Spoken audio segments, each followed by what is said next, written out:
Hello, fellow Movie Crusaders, and welcome to our latest episode of the Weekly Crusaders. My name's Sean Wasserkrug, with me as always is Brian Michaels. And today we are talking about two movies that came out during the week of September 17th through September 23rd. We've got a film that ever since I've known Brian, he has brought this movie up, whether it's by jokes or just telling me that this movie is amazing, and everyone else around him saying, dude, it's not as good as you think it is. But him just feet in the ground, yes, it is.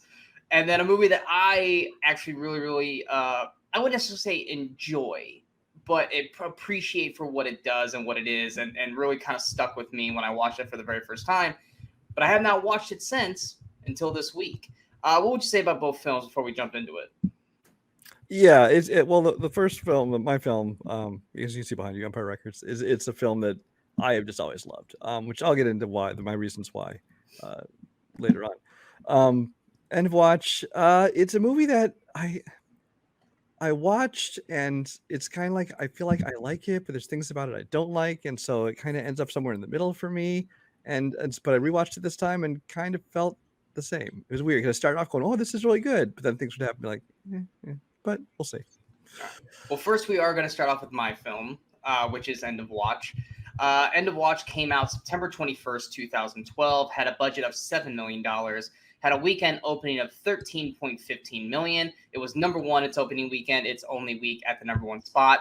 It had a finished box office of $55.08 million, $41 million domestic, and $14.07 million international. For people who don't know, once my pro wrestling career kind of started to end and I was kind of figuring out what I wanted to do for a career, I wanted to be a cop. I went to college, at least at first, for criminal justice, but then I switched over to, broadcasting, journalism, and all that kind of stuff. But I had always wanted to do that kind of stuff. I had passed the exam, and all that crap multiple times, but was never, picked to actually, try to go to police school or whatever hell you want to call it, kind of thing. So End of Watch was kind of that movie that I don't know if it necessarily solidified that I wanted to do it, but it was kind of the thing that made me kind of decide that is what I wanted to do when my wrestling career kind of ended. Obviously starring the always amazing Jake Gyllenhaal, who's fantastic in this role as always, but also Michael Pena. And Michael Pena, who I literally will be talking about on another video this week, as I do another big review roundup for his movie A Million Miles Away. He's one of those actors that I feel like doesn't really get utilized to his potential. And a lot of people don't appreciate how well of an actor he is. He's great in A Million Miles Away. Little, spoiler for that. But this is another one of those movies that's like, you look at him, it's like, oh yeah, granted this was way before Ant-Man, but everyone goes, oh yeah, he's funny in Ant-Man, but it's like Michael Pena is actually a really good actor. And in this movie, I think it's probably one of his better roles. They do shoot this, and I think this is probably one of the things that maybe that Brian doesn't like about it is the shooting style of the film. They are trying to make it kind of more almost like a documentary kind of situation. They kind of do it in the beginning of the film where Jake Gyllenhaal's character Brian is shooting this for a class, so he's shooting certain things and all this kind of stuff, and then it transfers to like his field work mic and all this other kind of stuff. So they always are trying to make sure you get this kind of handheld, gritty kind of visual where they're always adjusting it to like some kind of handheld camera or someone's camera of some sort, which is very much something that we see something in like a Paranormal Activity or horror films, but not necessarily in a cop movie. But because of that grittiness and because of the way they shot that, I do feel that the movie really does ride on Jake Gyllenhaal and Michael Pena's performances and their chemistry together, which is fantastic. I love watching these two together. I believe in their brotherhood, their friendship. I believe in the conversations they have. It doesn't just feel like, okay, you two are in the car and just talk about something random and go. It's like, no, like I buy into these two guys who are, will basically take a bullet for each other, literally, who will protect each other's family and just their down to earth friendship where they can basically have a conversation where one of them says, "Dude, you're a piece of shit," and instead of the other one getting mad, him going, "Yeah, I know, I you know," and it's out of love. It's not like just saying like, "Dude, you're a piece of shit and I hate you." It's like, "No, I love you, but you're a piece of shit." Yeah, I know. Thank you for telling me, kind of thing. But before I jump too far into it, let's go ahead and go over to Brian. Now, Brian, you said that you like it, but there's things you don't like about it. Am I right that it's more the camera style? That's kind of one of the things that bug you. It is, which I don't have a problem with the camera style so much. Here's my problem is like this came out kind of, there's always these trends in filmmaking. And one of them that started was, of course, the resurgence of this found footage trend. And that whether it be a horror movies or whatever, they came up with this thing. And this one decided it wanted to do it as well. And so it kind of jumped on that bandwagon. But my problem with this movie is that it doesn't make sense. It doesn't commit. It's like either do the found footage or don't. Because they'll have the body cam footage and they'll have like the dash cam footage, things like that. But then there's like giant pieces of this movie that are not filmed by any, real camera that's in the scene. It's just like filmed with it's just a handheld camera running and following them. It's not like an actual one that a character is holding. So it's like it doesn't make any sense in the world. Like, well, is this filmed, found footage style or not? And it's just inconsistent. And it's like either commit to it or don't. And then they bend over backwards, so many times to try and, justify, why somebody is filming. Like even just the whole thing of like, oh, I'm filming this for a project. You don't really find out what it's for. We never see what's going on with this project for. It's just like, why would he kind of film some of this stuff?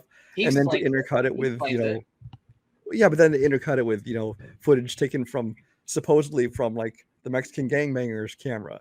Which is funny because in that scene, the guy's like, "Hey, put the camera away." But then, like when they show everybody in the car, nobody's holding a camera. It's just the camera. But anyway, that's the only thing bothering me about the found footage. It's like because there was lots of the movie that was shot by cameras that were not the, Yeah, there's that one time footage. I think it's when they go to that couple's house because the kids are missing or something, and all of a sudden the camera's inside the house and Jake Gyllenhaal's outside. I was like, well, who's shooting that camera? Oh yeah, I mean, there's whole scenes that are like that, but there's also just within any given scene, almost any scene, there's several shots that are not, taken from another camera. But like I said, that's one thing that kind of annoyed me, but it didn't make me hate the movie. It's just like, okay, they didn't need to. I feel like this movie almost would have been better if they didn't go for the found footage trend, but they picked a style mode. I don't have a problem with that. I think David Ayer is a good director, especially gritty stuff like this. I mean, he did this, he did Training Day. What else is his? Fury. Yeah, which we also like. I'm still curious someday to see the Ayer cut of Suicide Squad, which he claims that James Gunn said people will get to see someday. Before Deadpool came out and they decided to recut it into a Deadpool style, comedy. So I'm curious to see if it was different. I don't know. You're right, though. I think this movie lives and dies by the chemistry of the two leads, Jake Gyllenhaal, and this is, I think, the first, if not one of the first, where we saw like that, dark, angry Jake Gyllenhaal. Because I mean, he'd done like his lighter comedies, he'd done his Prince of Persia, things like that. But later on, like this, after this, he did things like Southpaw and Prisoners and Zodiac and Zodiac was like Zodiac and Jarhead. I feel like the angry, like, or even like in Nightcrawler, where he gets kind of kind of the darker side of Jake Gyllenhaal. So, but I think that this is kind of the first one we kind of saw that in him. That was good. But I mean, he's always great. Obviously, I think he was criminally robbed for not only a nomination, but probably a win for Nightcrawler.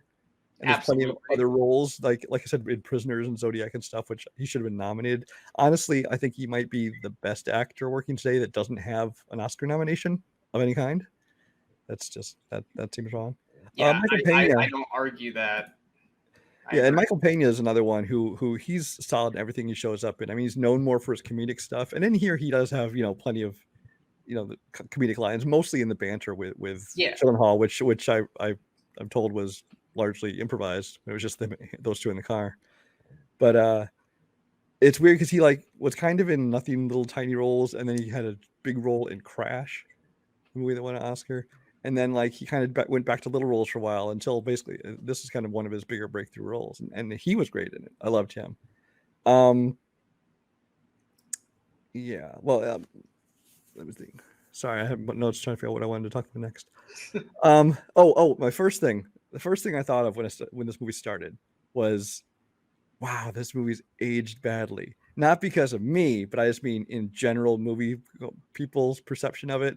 Because the movie starts off with basically these two cops who are like, hey, we're cops, we can do whatever we want, and, we can beat the shit out of people. We got the guns, so we make the rules. It's like, oh, in this modern era of, the police are evil, this movie would not go over well at all.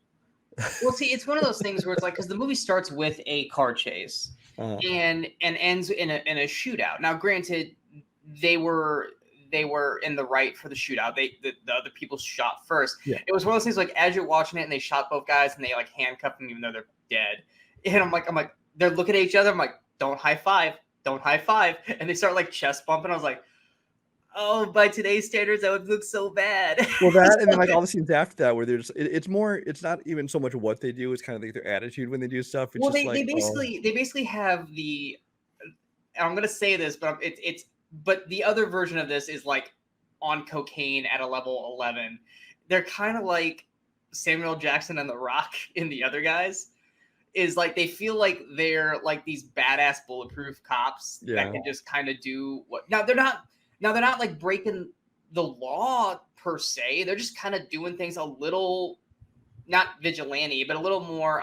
What's the word I'm looking for? Loose cannon? I don't know. What's that? Like a loose cannon? Yeah, I mean they're not like going Mel Gibson and Lethal Weapon, but I mean like the one time where they're talking to the one guy in the house and he's like, "You want to fight me? Fine, I'll take my stuff off and fight right now." And it's like, which. By the way, granted, everything that they first off, I wouldn't have filmed any of that. Well, that's what I'm saying. And they were in body cams and stuff, or at least the cameras that he had given them to wear. So it's like first of all, if they arrested that dude, he'd have gotten off because they didn't arrest him for that, and that's what that guy was saying afterwards. It doesn't matter. He would get off if that footage got out showing that he's like, hey, let's fight. And plus, Pena would have been arrested too. Well, yeah, because that's that whole they had that whole conversation. Because I was wondering too. I was like, guys, you can't arrest him for assaulting an officer. It was like, well, he didn't. He took his stuff off and everything. It was like, and Jake Gyllenhaal did not interfere. He just watched it and was kind of watching it as a bro going, which was funny. But it was like, and then like you had that moment where that guy's talking to his boys afterwards, and he's like, well, man, like they could have locked me up for life. They could have done all this. All they did was say I was, because he was like, wasn't he like drunk? Yelling at the mailman or some shit. Yeah, I think disturbing the peace. Yeah, he's like they could have done this, and this, and this. He goes, they didn't. He goes, they were straight up. He goes, we fought. The guy beat me. He's like, they kept a gangster. Yeah, he kept a gangster, and it's something. He goes, they could have done all this stuff and fucked me over. He goes, but they didn't. They kept it legit. So it's like one of those things where it's like they kind of play by their own rules to a point, but then on other instances they don't. They follow protocol and. And then they aren't bad guys. They're just young, like, boner, hard as a rock cops who were just like adrenaline fueled because they got away with this one. Well, they didn't get away with it, but they got this kind of persona. And so they kind of feel bulletproof to a point. But when shit starts to get serious, you can see that they're going, oh shit, we're kind of in over our heads right now. Kind of thing, and you start to kind of see where the movie's going, and then you do expect this, badass, kind of ending where they kind of continue to be these rock star cops, and it starts that way, but it's the ending that really sits with me. It's the ending that really sits with me, and that's the thing that is why I always remember this film, because I wasn't expecting the ending that we got, and it knocked me for a loop when I watched it the first time. Now, granted, the fucking response time is atrocious at this point, but also you got to think about it. They couldn't go through their walkie. They had to call phone number, so that probably went through multiple channels before it finally got to the people. But that whole ending was rough, and I mean that in like shot like a good way. It's rough, but it's rough in terms of like emotional standpoint through it. But it was now my I was reading the original ending had them both dying. And then I don't know if his actual test screens or just the studio just decided that people wouldn't like if both of them died, and so they backed off. Personally, I wouldn't have either. I wouldn't have liked it to both die. I'm just like, honestly, I feel like the ending was kind of a cop out. and no pun intended. Because it's like I'm not sure that I believe Brian surviving. Brian only got shot once. But he got shot, and then like Mike is holding him as 4 people unload machine guns on him. I'm sure 20 more of those shots hit Brian too. Well, they probably hit it. They probably hit him in the leg, but like his vital areas were covered by Mike, and Yeah. Mike is wearing a bulletproof vest, so it had to go through his back vest, through him, and then through his other vest. Probably would have stopped the bullet, or at least, and then he's still wearing a vest. So it's one of those things where it's not armor piercing bullets. That he probably did save his life in that moment.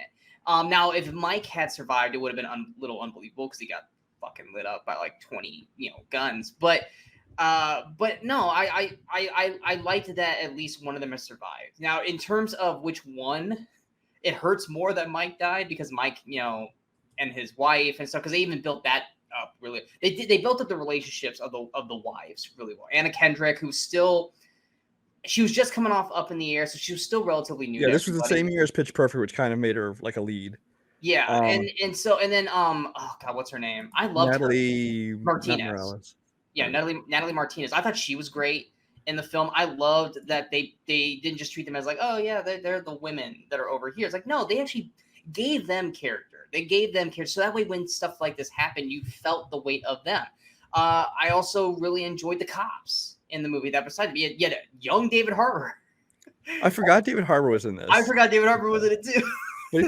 But you know what threw me more was Frank weird. It's weird seeing Frank Grillo clean cut. Grillo. Yeah, Frank Grillo looks like he's 20 years old in this movie because his hair's all flat and he's clean. Yeah, you always see him with like a beard or the stubble or stuff like that. And this time, I'm like, wait, that's Grillo.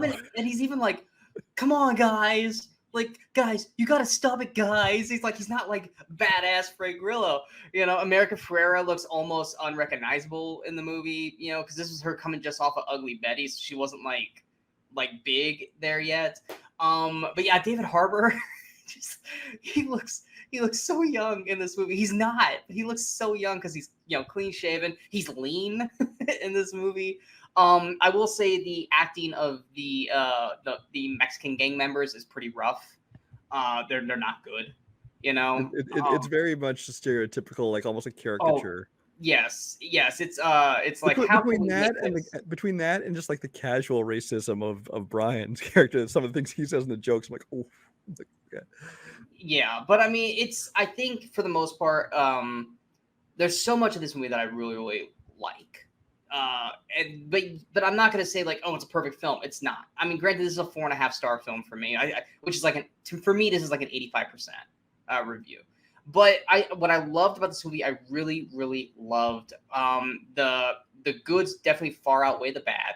And the stuff that I didn't like I didn't like that also we got this random drone shot of like the Mexican cartel of Mexico just saying kill the 2 cops. It's like, we didn't need that thing. Like where did this footage come from? Like you said, where did this footage come from? Kind of thing. But it's like at least with the Mexican members, like you do have the one that's constantly filming. But with the cartel, it's just like, why would the and for me, the as far as the unnecessary scenes, it was the ending tag scene, like after the funeral, and they say, on the day of shooting, and it goes back to earlier in the day, and it's just a day of them like joking around in the car. I think it was more or less this is completely pointless. I don't think it was pointless. I think it was just one more thing to kind of show them the closeness of them, and just kind of to put a fun endpoint on these two. I feel like that's what it was. The studio's like, we don't want people to go out on a downer note. We gotta bring back a happy scene. I mean, but it was a funny scene. It was a real funny scene, and it just solidified how close these two characters were, and how and that before things happened, it was just another day. They were it was a great day for them, and then at the drop of a hat, it can change. And I think that's why it was there. I think it was actually utilized really well. But yeah, I enjoy the hell out of this movie. That ending still gets me. This is only the second time I've seen it, but even not knowing where it's coming like that, there are scenes that stick with you for years after watching. You know, Yeah, that's one scene I wanted to address was the scene with David Harbour and Boot. forgot about that. I forgot Yeah. about that. So did I. I forgot about that. There's two scenes. One, I have no idea why I remember it, and that's the dance sequence at the wedding. Okay. Well, For some reason, my brain always remembers Anna Kendrick and Jake Gyllenhaal dancing. Well, Jake, like I've said, he can do all kinds of different genres of movies. He looked so uncomfortable trying to do that He dance. totally did, but it was funny. It was so funny because Anna Kendrick, you can tell she's trying to get into it. He's like, I'm just trying to remember my steps. And he's like, you can practically hear him counting in his head. 1, 2, 3, 4, 1. For most guys at a wedding, that's probably legit. At the same time, which if that's the case, he is acting. He's acting like a guy who probably didn't get to study.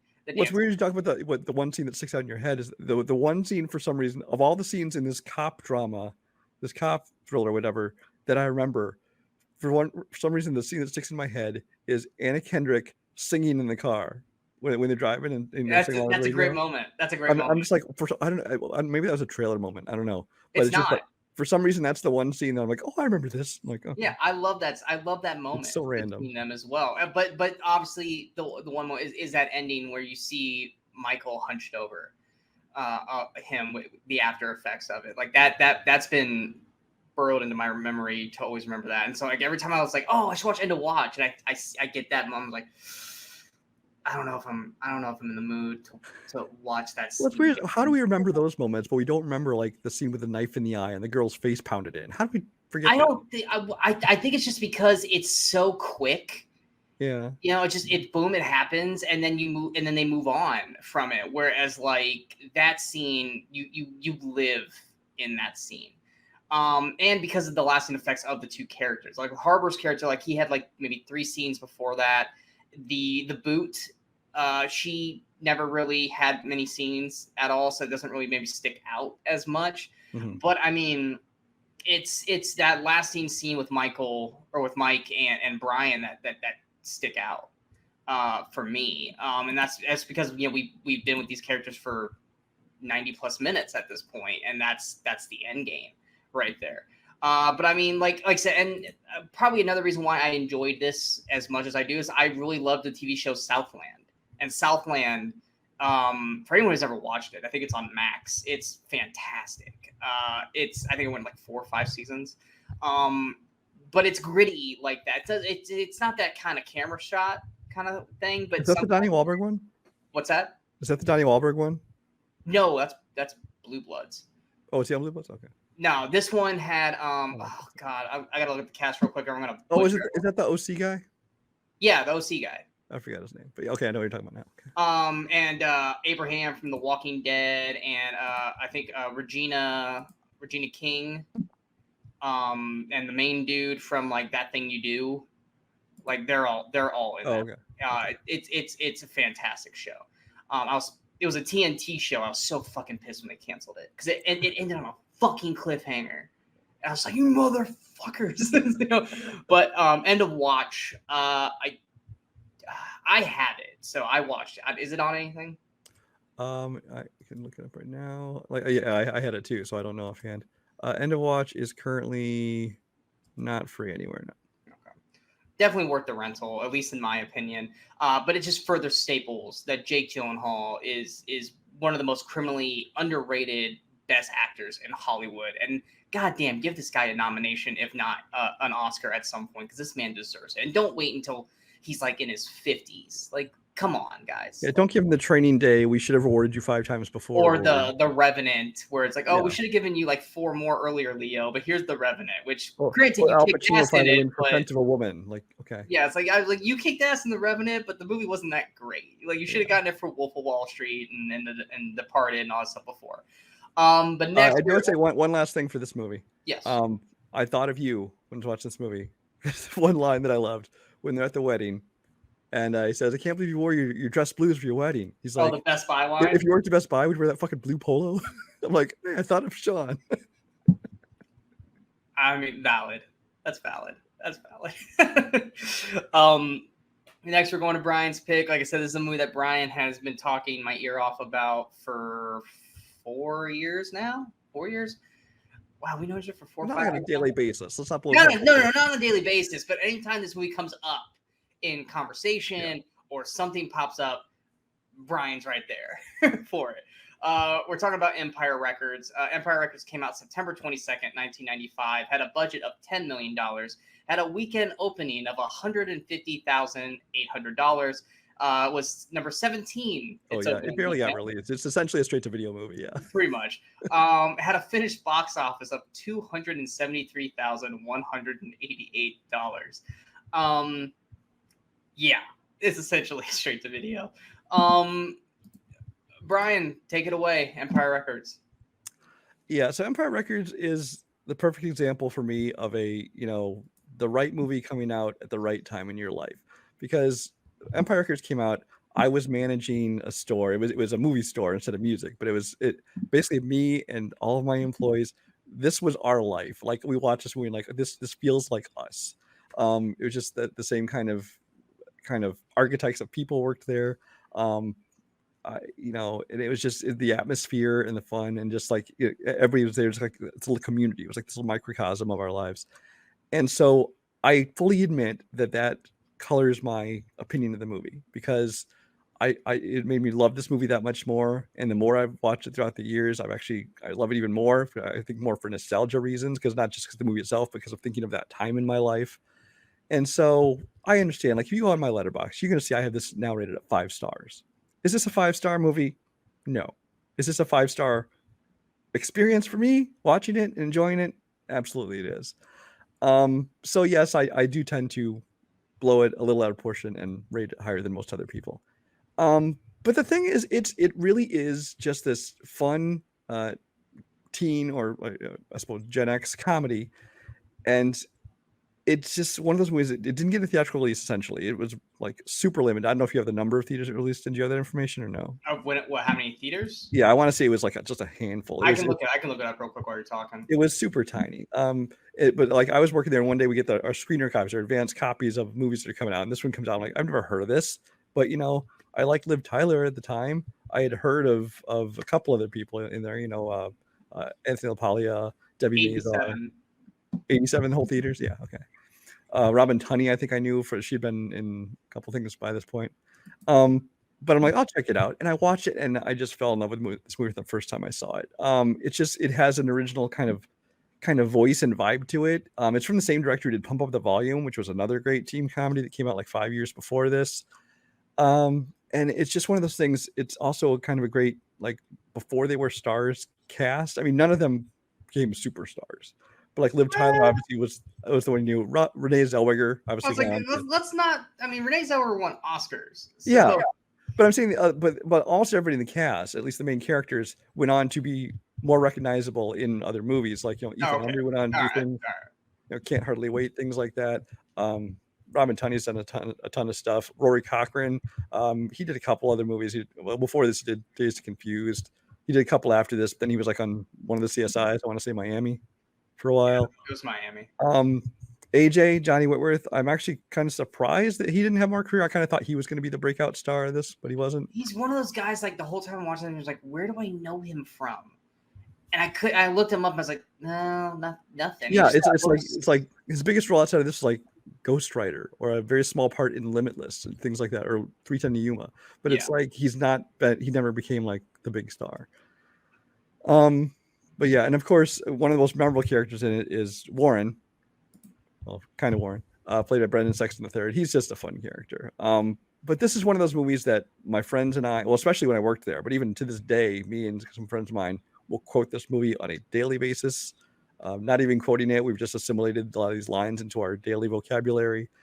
And it is just a ton of fun. It's got a great soundtrack to it. Although the actual soundtrack, if you went out and bought it, has like all the worst songs, because it's the ones that the studio wanted to push, but the actual songs that are in the movie are great. It's just a fun vibe. It's one of those day in the life, kind of movies. The whole movie takes place in one day, on Rex Manning Day, April 8th, by the way. And it's just fun. So you finally saw it for the first time. What are your thoughts? Yeah, so I mean, I had this. It's weird when you go into this aura of a movie that has been like praised so highly by Brian, but then I know other people who hate it so fucking much. So it's like, I really have no idea what to expect. Not because of who those people are. We know who I know. But it's like I have this high praise for it, and then I have this low praise. So it's like I'm assuming it's going to be right in the middle, unless the right things happen.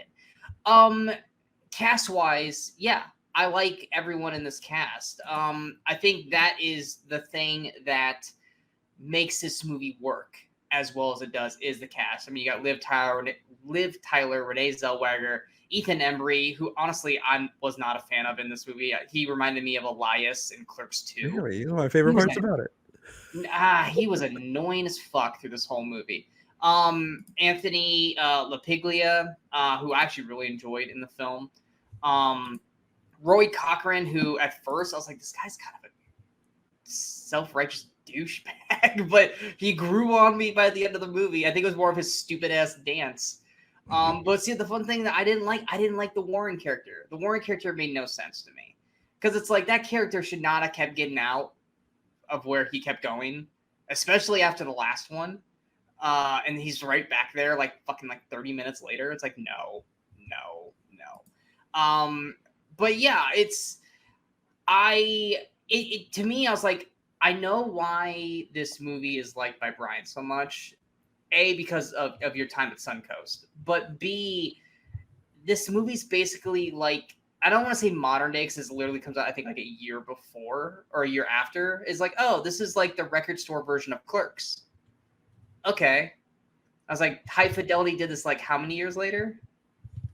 5, but it wasn't all in one day. It was multiple days. But I was like, okay, I think I'm getting the gist of what this movie is. Like, this is basically Clerks, which maybe if this movie had came out in 2000, I probably would have had the kind of same feeling that Brian did because I was working at the movie theater at the time and all that kind of stuff because I was 10 when this came out. So obviously this movie wouldn't have connected with me back then.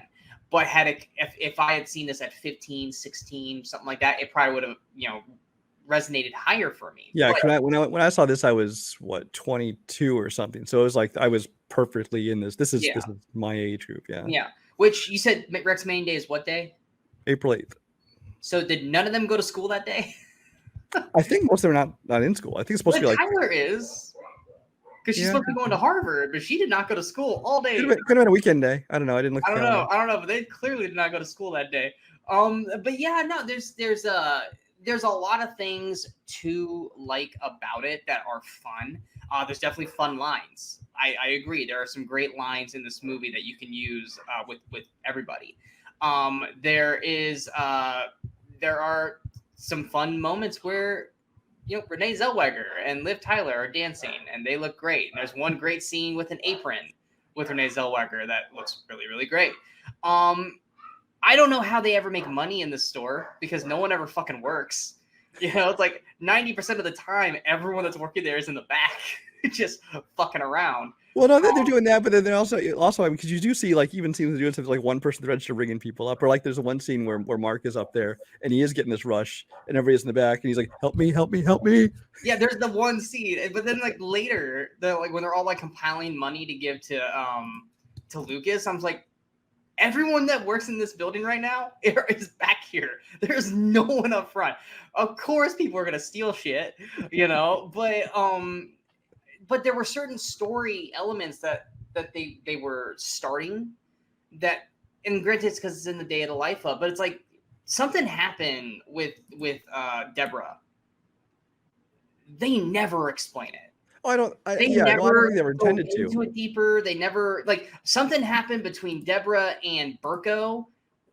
We don't know what happened. Because I liked the way they did that, because it's like they're not going to air all of their dirty laundry necessarily at their job. So I think it was like kind of like, she's clearly going through something and they wanted to be there to help her through it, but they weren't all going to be like, hey, tell us every detail of what happened. And I kind of liked how they did it like that. I don't know. That storyline is the one storyline where I was like, okay, you need to give some substance. Like, whether it's just her and Burko talking, like they kind of had that moment.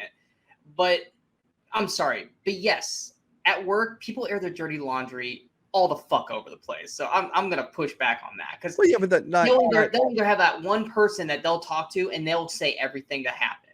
Now it might not be Deborah; it could have been Burko that did that.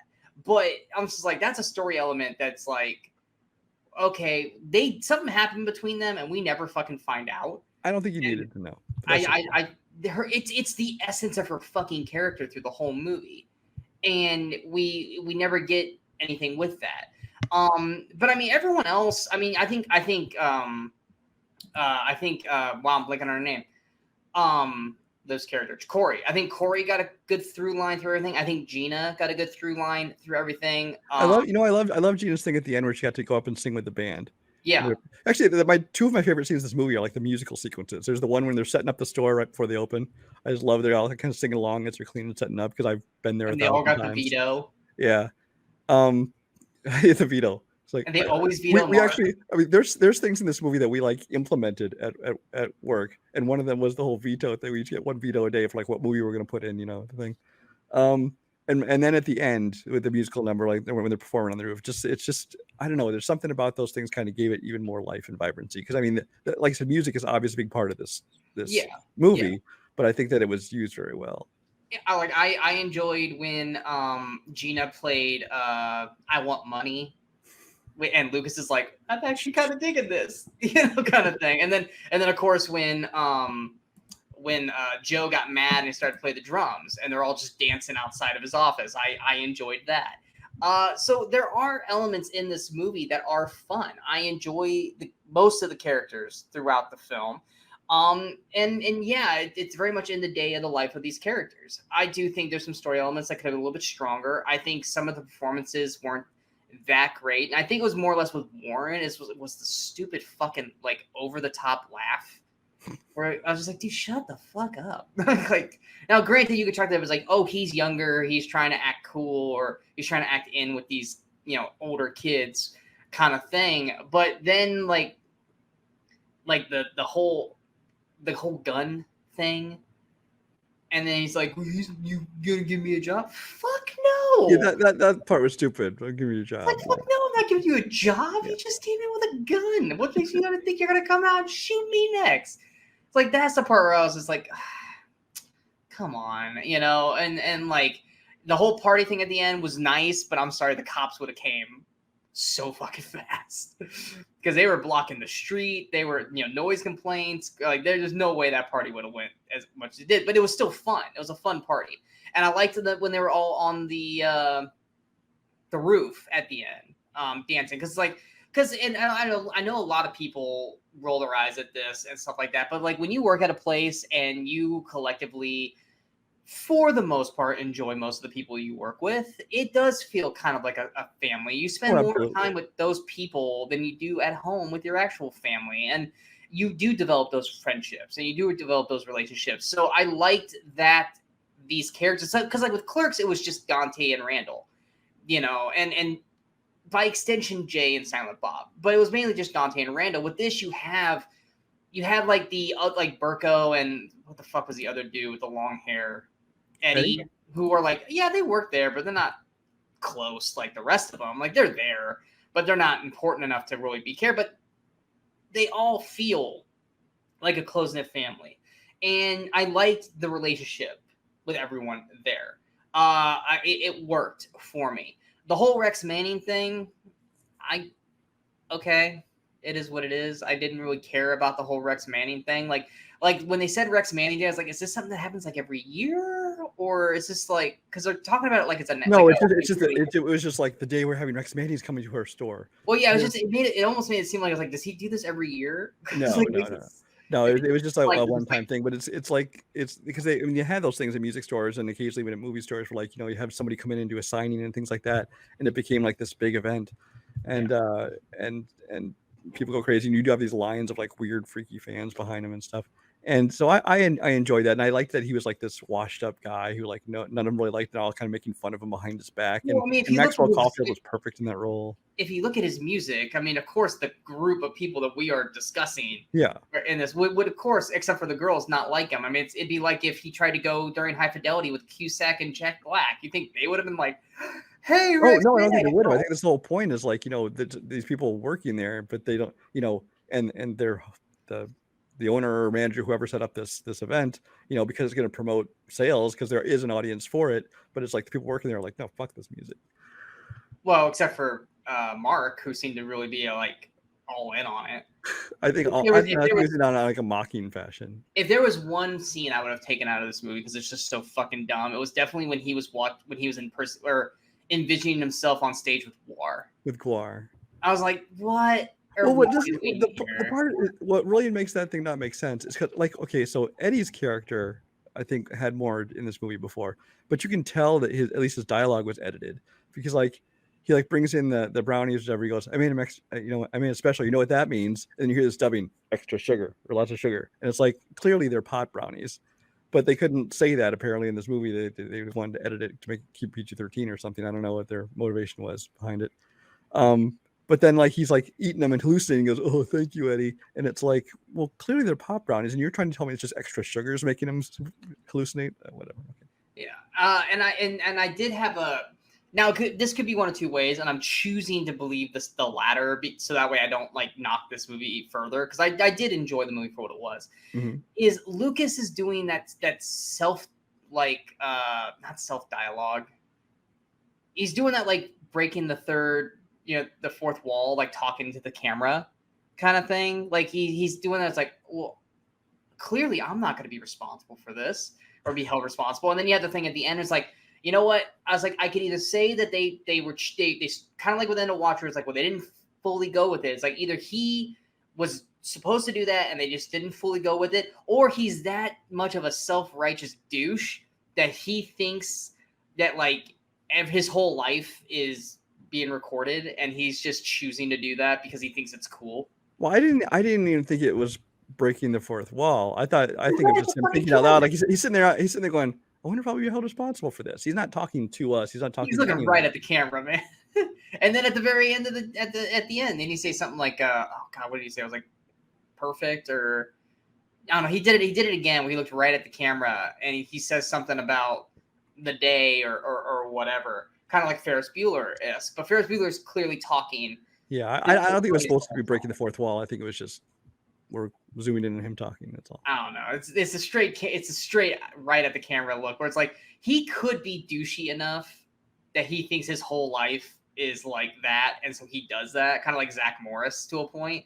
So it's one of those, I'm choosing to think that he's just douchey enough of a guy to think that his whole he does life, seem pretty douchey. I mean, they even say like, "What happened to you yesterday? Normal today, you're like Yoda. What the fuck?" He's exactly. He's so self-centered that he thinks he's like, king shit of everything. Like he's so zen and chill that he just kind of monologues everything and stuff like that, which acted really well.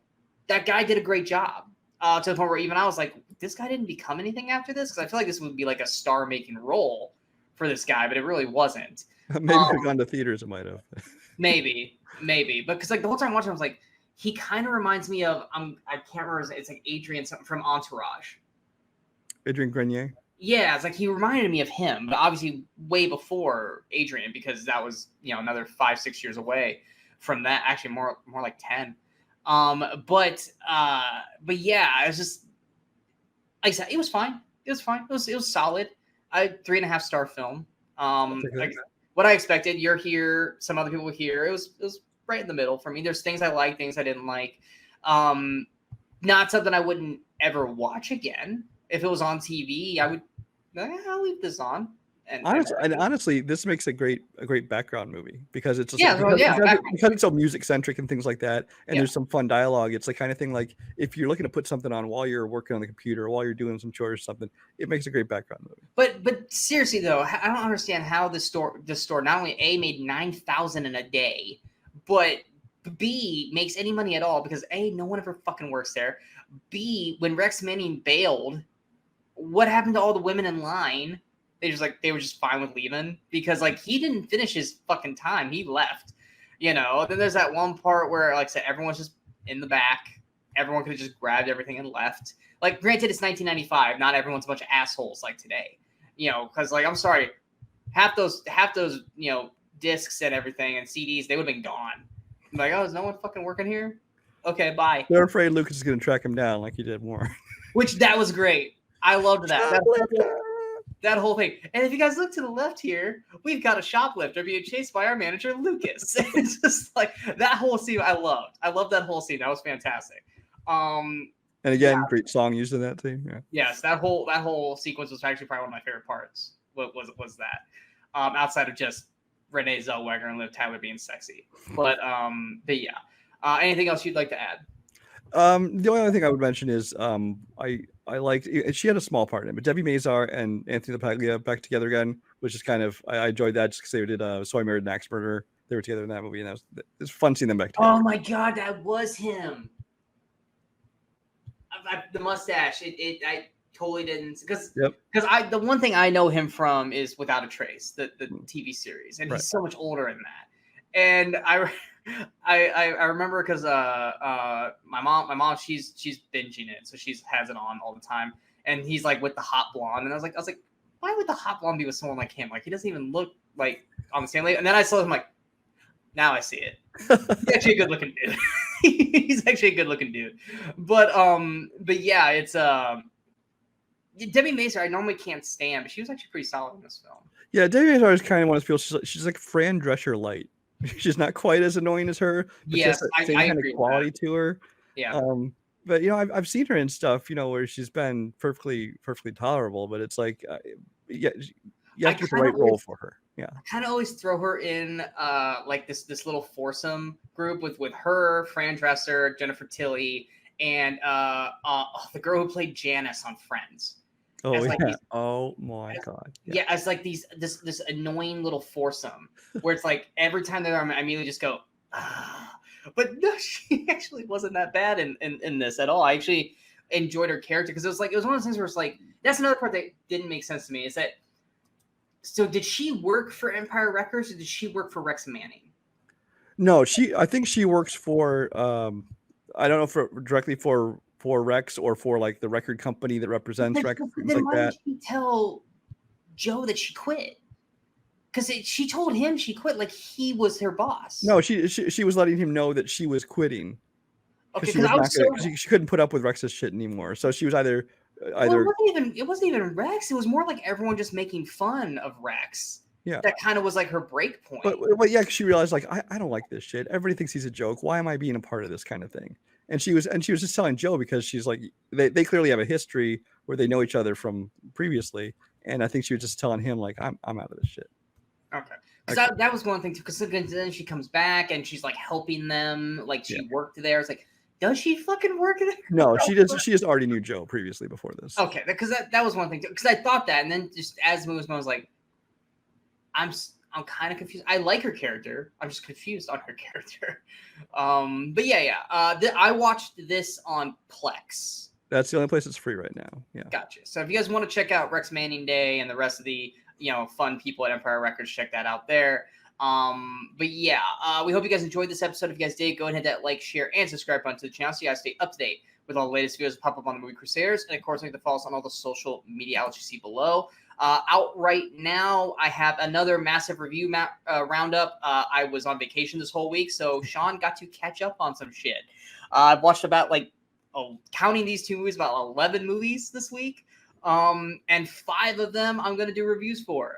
So this video, we got Elemental, which just dropped on Disney Plus, Vacation Friends 2, who's on Hulu, Theater Camp, which is Brian's worst movie of the year, also on Hulu, A Million Miles Away, which, like I said, that's the one with Michael Pena, who was dropped on Amazon Prime, and a movie that Brian recommended to me, Nimona, on Netflix.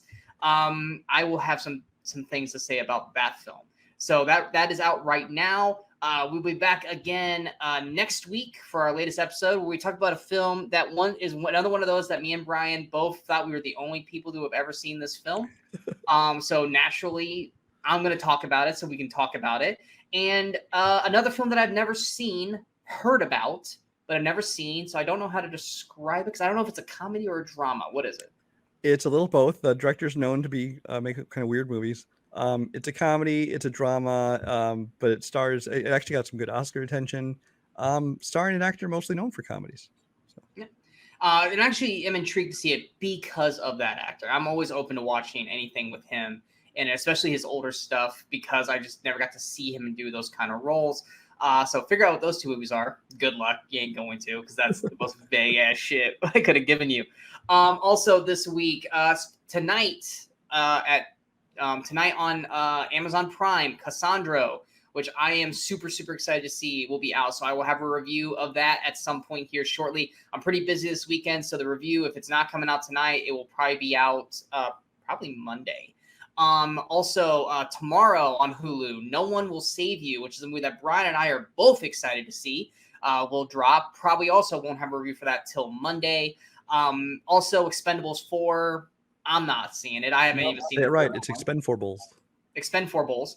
I never saw the third one, so I'm really not in any rush to try and see this one. Are you seeing it, Brian? Yeah, I'm gonna see it. Have you seen all of them?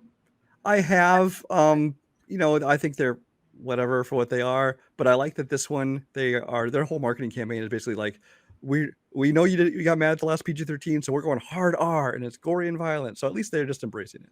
I feel like I'll watch this when it drops on like Peacock or something, and then I'll probably just watch all four at once. Also on Peacock. Yeah. What's that? Speaking of Peacock, yeah. Also on Peacock, the Continental series starts. It's a 3 90-minute episodes, each coming out the following Friday, or is it Thursday each week? Does that start tomorrow?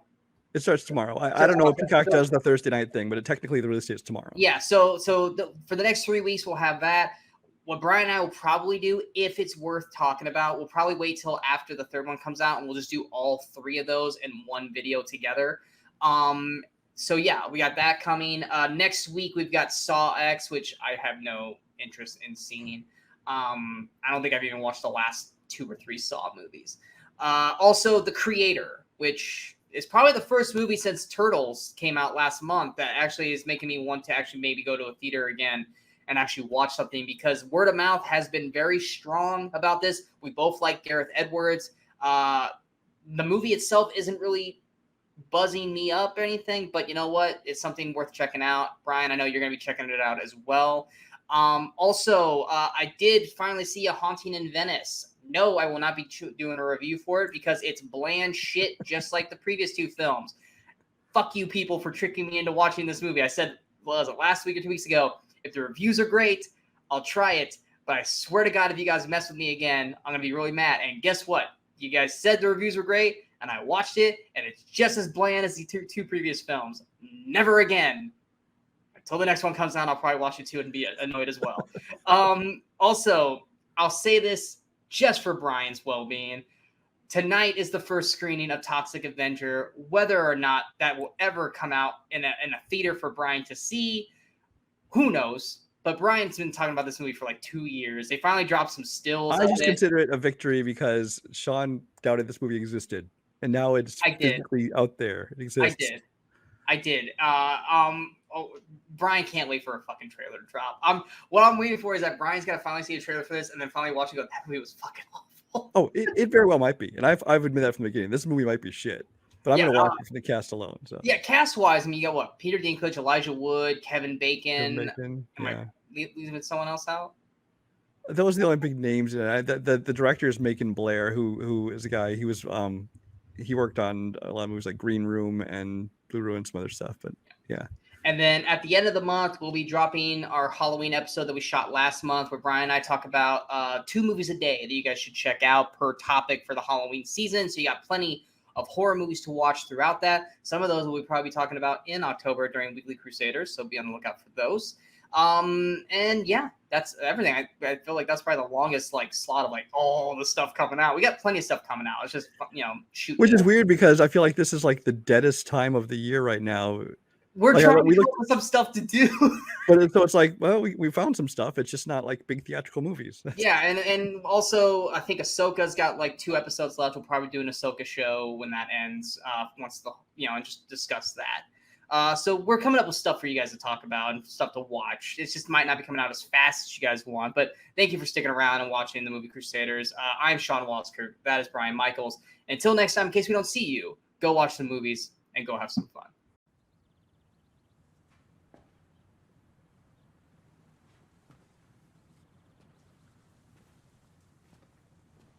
You're still here. It's over. Go home.